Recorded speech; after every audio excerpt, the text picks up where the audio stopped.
George Park Fisher taught theology at Yale and was a noted historian. He was president of the American Historical Association while he also served as the pastor at the college church at Yale. His book, A Manual of Christian Evidences, is an awesome short introduction to historical apologetics that I highly recommend. In the description down below, you can actually get a copy of his book for free. Now, during Fisher's time, the more popular naturalistic explanation for Jesus' resurrection became the hallucination hypothesis.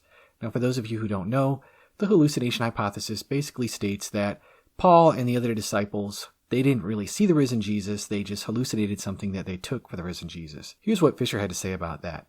He wrote, "Were the apostles deceived? Were these manifestations to them in the 500 a delusion of their minds? A hallucination is a disorder of the senses or of the brain, which leads one to see or hear what has no reality outside of the nervous organism. This explanation of the appearances of Jesus to the disciples after his death is excluded for several reasons that are decisive. There is no probability that they were looking for any such reappearance of Christ. There is no reason to distrust, but good reasons for believing the statements of the evangelists that the disciples, although they did not disperse or forsake Jerusalem, were affected with sorrow and fear. This would be natural on finding themselves bereaved of their master, and their hopes connected with him crushed by an event so appalling as his crucifixion. There was then no preparation of the mind for such a delusion as the hallucination theory implies.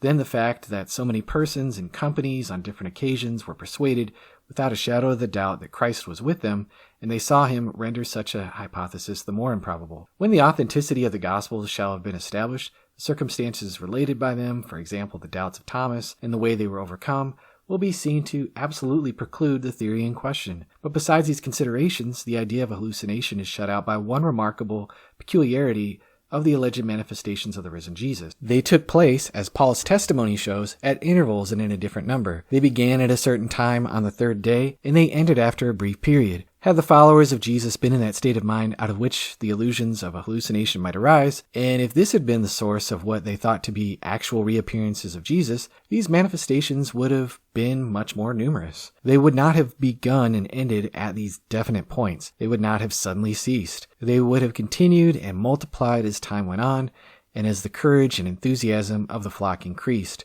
This would surely have been the case according to the ordinary law of the working of this sort of mental delusion. The conclusion is justified that the testimony of the apostles, to which they adhered at the cost of every earthly comfort and of life itself, for there is no doubt that they steadfastly endured these penalties, ought to be believed.